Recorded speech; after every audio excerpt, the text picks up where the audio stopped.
नमस्कार। Super India news TV में आपका स्वागत है। मैं हूं राजेश आर्य। आइए देखते हैं आज का विशेष समाचार। नए वर्ष में अंतर्राष्ट्रीय चुनौतियां। इस नए वर्ष में जब चीन अपनी आभा खोता दिख रहा है, तब भारत एक अत्यंत अनुकूल भू राजनीतिक और भू आर्थिक स्थिति में नजर आ रहा है। नए वर्ष की दस्तक के साथ नई उम्मीदों का परवान चढ़ना बहुत स्वाभाविक है, क्योंकि पिछला साल और उससे पिछले साल के कुछ साल भू राजनीतिक ढांचे में खासी हलचल मचाने वाले रहे। इसलिए इस साल से सबसे बड़ी उम्मीद तो यही है कि दुनिया में स्थायित्व और स्थिरता का भाव बढ़े। पिछले साल का सरसरी तौर पर एक सिंहावलोकन करें तो पाएंगे कि कई देशों में चुनाव से लेकर तख्तापलट के नाम रहा। 2024 बड़े उतार चढ़ाव से गुजरा। यूरोप से लेकर एशिया तक और दक्षिण अमेरिका से लेकर अफ्रीका तक राजनीतिक वर्ग जनता की अपेक्षाओं पर खरा नहीं उतरा। कई वैश्विक नेताओं को साख के संकट का सामना भी करना पड़ा।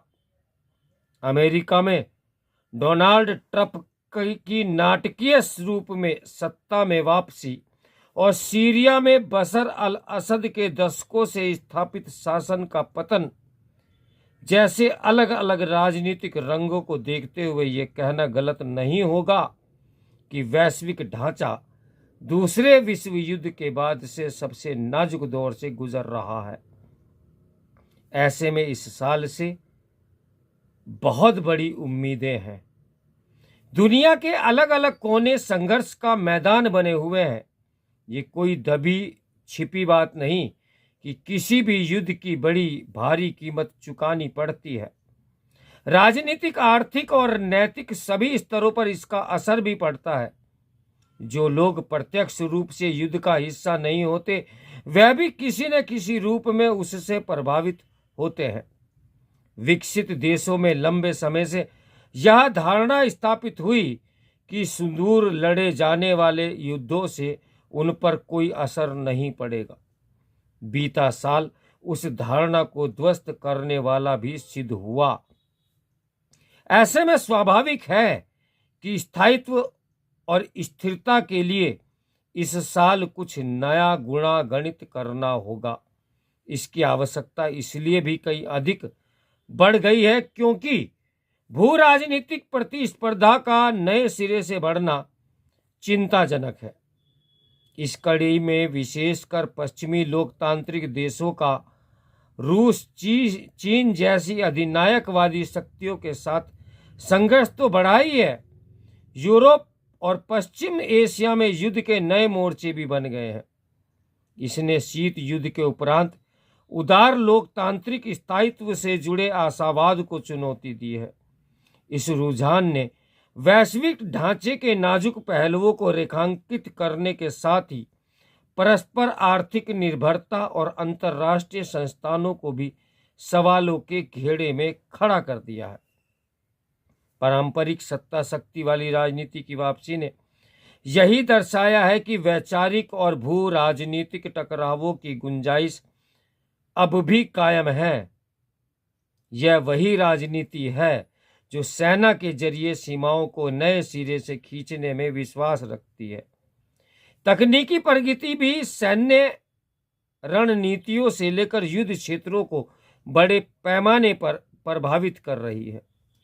नए वर्ष की शुरुआत एक ऐसे समय पर हो रही है जब दुनिया भू राजनीति की शक्तियों के विभिन्न पहलुओं के अनुरूप ढल रही है। यूक्रेन युद्ध, इजराइल हमास टकराव, प्रमुख व्यापारिक समुद्रिक मार्गों के समक्ष उत्पन्न हो रहे खतरों से लेकर स्वाभाविक रूप से चीनी चुनौती दुनिया भर के नीति निर्माताओं को अपनी नैया पार लगाने के लिए नए चश्मे से नीतियां बनाने की ओर उन्मुख कर रही है। वर्तमान स्थितियां ऐसी हैं जो आर्थिक पहलुओं के जरिए वैश्विक राजनीति को प्रभावित करने वाली अवधारणा को लेकर पुनर्विचार करने पर विचार कर रही है। डोनाल्ड ट्रंप का उभार इसी का संकेत है, जो वैश्वीकरण के आसमान फायदों का राग आलाप रहे हैं। उन्होंने अमेरिकी राजनीति की धार को इस मुद्दे के जरिए नाटकीय रूप से बदल भी दिया। आर्थिक एवं राजनीतिक मोर्चे पर ट्रंप का पहला कार्यक्रम शेष विश्व के साथ अमेरिका की सक्रियता सहभागिता के नए स्तर को नए सिरे से निर्धारित करने वाला रहा था। अमेरिकी राजनीति का इस कदर अंतर्मुखी होते जाना शेष विश्व के लिए एक चेतावनी भरी खतरे की घंटी भी है, जो वैश्विक सुरक्षा के प्रमुख गारंटर के रूप में अमेरिका पर हद से ज्यादा निर्भर रहा है। एक ऐसे समय जब बड़ी शक्तियों के साथ वैश्विक समुदाय का मोह भंग हो रहा है, तब ग्लोबल साउथ यानी विकासशील देशों की भूमिका स्वतः महत्वपूर्ण हो जाती है। मौजूदा रुझानों को देखा जाए तो आने वाले समय में वैश्विक वृद्धि की दशा और दिशा में ग्लोबल साउथ की अहम भूमिका रहेगी, जिसमें भारत शीर्ष पर रहने वाले देशों में से एक होगा।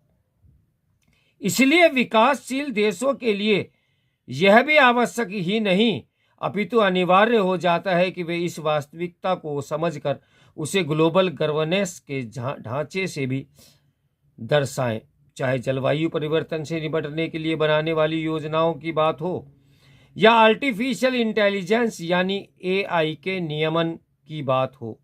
ऐसे संक्रमण काल में ग्लोबल साउथ और भारत जैसे देशों की भूमिका निर्णायक होनी चाहिए।